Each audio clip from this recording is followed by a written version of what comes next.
ایک بار پھر لے کر ہوں قاری حنین ملتانی کی تقریر آپ لوگوں کو اچھی لگے تو ہمارے چینل کو لائک اور سبسکرائب کریں. بہت پیارا بیان ہے دوستو, آئیے سنتے ہیں. مدینہ منورہ میں ایک جوان ہے, ایک صحابی ہے, غریب ہے, مفلس ہے. یہودیوں نے قافلے پہ ڈاکہ مارا, بکتا بکتا صحابی مدینے میں آ گیا. یہودی کا غلام ہے, مسلمان ہے, سلمان فارسی رضی اللہ تعالیٰ عنہ. سبحان اللہ سبحان اللہ. دربار عالیہ میں آیا ہے, آ کے عرض کرنے لگا, یا رسول اللہ صلی اللہ علیہ وسلم میں بڑا تنگ ہوں, 10 آدمیوں کا کام مجھے کرنا پڑتا ہے, بڑا تنگ کر رکھا یہودی نے, میں بڑا پریشان ہوں, بڑا تکلیف میں ہوں. کوئی اپنی ماں سے شکایت کرے گا, کوئی اپنے ابا سے شکایت کرے گا, کوئی رشتہ داروں سے شکایت کرے گا. سلمان فارسی تیرا مقدر کتنا اونچا ہے, تو اپنا دکھ مدنی کریم صلی اللہ علیہ وسلم کے سامنے رکھ رہا ہے. آپ نے فرمایا سلمان اس یہودی سے پوچھنا کیا قیمت لے کے تجھے آزاد کرے گا. اس یہودی سے پوچھ کیا قیمت لے کے تجھے وہ آزاد کر دے گا. اس غلامی سے, اس پریشانی سے نجات ملے گی, قیمت معلوم کر کے آ. سلمان فارسی رضی اللہ تعالیٰ عنہ بڑا خوش گیا اور جا کے اس یہودی سے پوچھا کہ بھائی میری جان چھوڑنے کا کیا معاوضہ لوگے, کتنی قیمت لوگے, کتنے پیسے لوگے جو مجھے آزاد کر دو. اب یہودی بڑا سیانا ہے, اس نے سوچا کہ روٹی ایک آدمی کی دینی پڑتی ہے, کام 10 کا کرتا ہے, اگر اس کو آزاد کر دیا تو میں تو مارا گیا. ایسی شرط لگاؤں جو یہ آزادی نہ ہو. کہنے لگا سلمان کہ جی ہاں بات سن, یہ زمین ہے میری, کیا 300 درخت کھجوروں کے لگا دے, پیڑ یہاں کل میں لگا دے. جب وہ 300 کے 300 درخت کھجوریں دینے لگ جائیں گے, پکی پکی کھجوریں اترنے لگیں گی, تب تو آزاد ہوگا. اور اگر 300 میں سے 299 نے کھجوریں دی, ایک درخت بھی اگر نکمہ رہ گیا تو تو غلام کا غلام ہی رہے گا. کتنی اوکھی شرط لگائی. بھلا کب 300 کھجوریں لگی اور کب کھجوریں پکی, کب اتری, اور ایک آدھ پیڑ ویسے بھی باغوں میں رہ جاتا ہے. اس نے تو قیامت تک کے لیے, ہمیشہ کے لیے غلام بنا ڈالا. سلمان فارسی رضی اللہ تعالیٰ عنہ کا کلیجہ منہ کی طرف آیا. روتا ہوا سلمان فارسی دربار رسالت سیدنا حضرت محمد الرسول اللہ صلی اللہ علیہ وسلم کے دربار عالیہ میں آ گیا اور کہنے لگا یا رسول اللہ مجھے تو اس نے عمر بھر کے لیے غلام بنا لیا. آپ نے فرمایا کیوں, کیسے؟ کہ جی اس نے تو یہ شرط لگا دی کہ 300 پیڑ کھجوروں کے لگا, اور ہر درخت جب کھجوریں پکی پکی لگ جائیں, سارے درخت پھل دینے لگے, تب تو آزاد ہوگا. سلمان فارسی رضی اللہ تعالیٰ عنہ رو رہے ہیں اور جناب رسالت مآب صلی اللہ علیہ وسلم مسکرا رہے ہیں. رحمت والا ہاتھ اٹھا کر سلمان فارسی کے سینے پہ رکھ دیا. فرمایا سلمان گھبرانا, سودا بڑا سستا ہے. تو ایسے ہی گھبرا گیا, جا تو 300 کل میں تراش کے رکھنا, میں آ جاؤں گا, میں اپنے ہاتھوں سے 300 کھجوروں کے پیڑ لگا دوں گا, تو پانی ڈال دینا. انشاءاللہ فجر کی اذان نہیں ہوگی, پہلے باغ کھجوروں میں لدا کھڑا ہوگا.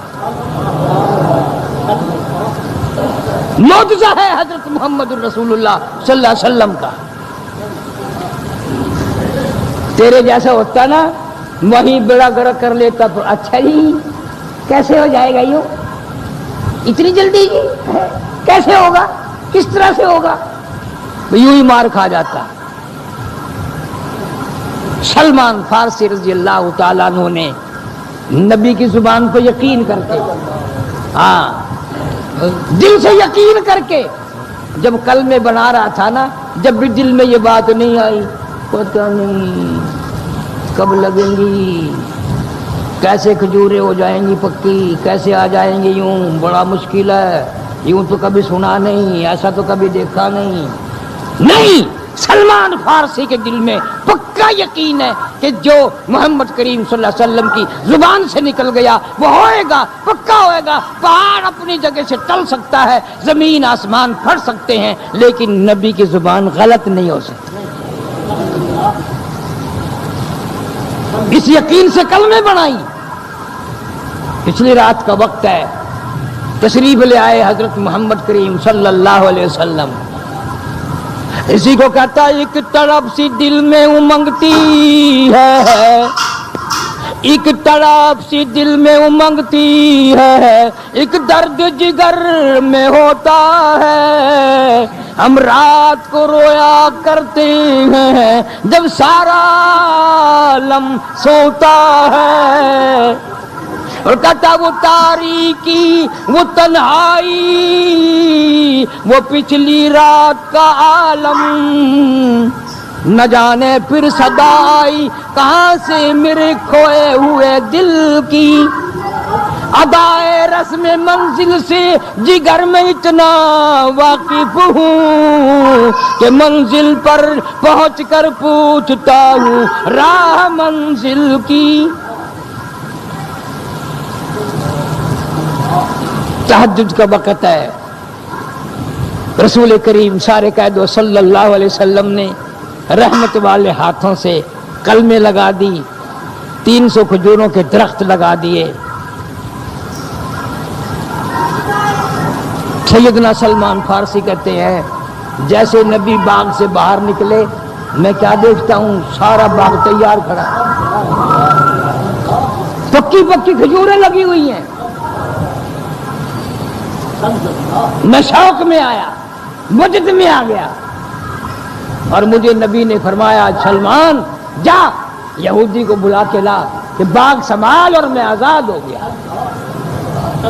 باغ سنبھال اپنا. سلمان فارسی نے جا کر آواز دی رضی اللہ تعالیٰ عنہ. وہ کتنے مقدروں والے جوان ہوں گے جن کی غم گساری کے لیے، جن کی مصیبتوں میں کام آنے کے لیے خود یتیم مکہ صلی اللہ علیہ وسلم تشریف لاتے ہیں. جا کے آواز دی یہودی کو، آ بھائی باغ سنبھال اپنا. انہوں نے کہا توبہ، اتنی دیر میں تو باغ لگ نہیں سکتا، باغ تیار کیسے ہو گیا؟ جب آ کے دیکھا آیا ہے تو یہودی کہنے لگا سلمان مجھے معاف کر دینا، مجھے نہیں پتا تھا تیرے اندر اتنے جوہر ہیں، کمالات ہیں. سلمان فارسی نے رو دیا رضی اللہ تعالیٰ عنہ. فرمانے لگے اگر میرے اندر کچھ جوہر کمال ہوتا اس دن سے مار کیوں کھاتا، دکھانا دیتا. یہ تو میرے آقا کے کمالات ہیں، یہ تو میرے نبی صلی اللہ علیہ وسلم کے جوہر ہیں، معجزہ ہے محمد الرسول اللہ صلی اللہ علیہ وسلم. ہم سے تو وہ یہودی اچھا نکلا، پھر بھی اکڑا نہیں. سلمان فارسی کو کہنے لگا تو بھی آزاد، اور یہ باغ بھی اسلام کے لیے وقف اور آزاد. پر ایک کام کر، مجھے بھی اس نبی کے دروازے پہ لے چل، مجھے بھی نارے جہنم سے آزاد کرا دو. اور کہنے لگا چلو ڈھونڈے، چلو چلو چلو ڈھونڈے غلاموں کو شہنشاہ کر دیا جس نے. چلو ڈھونڈے غلاموں کو شہنشاہ کر دیا جس نے، زمانے بھر کے غلاموں کو آقا کر دیا جس نے. اگر تم چاہتے ہو کہ امن ہو سارے زمانے میں تو پھر یہ دولت پوشیدہ محمد کے خزانے میں. مدینے میں جا کر ہر بات کی تسلی ہو جاتی ہے. گنبد خضرا پہ بیٹھو، سلام عرض کرو، نرالی برکتیں ملے گی، نرالی رحمتیں ملے گی.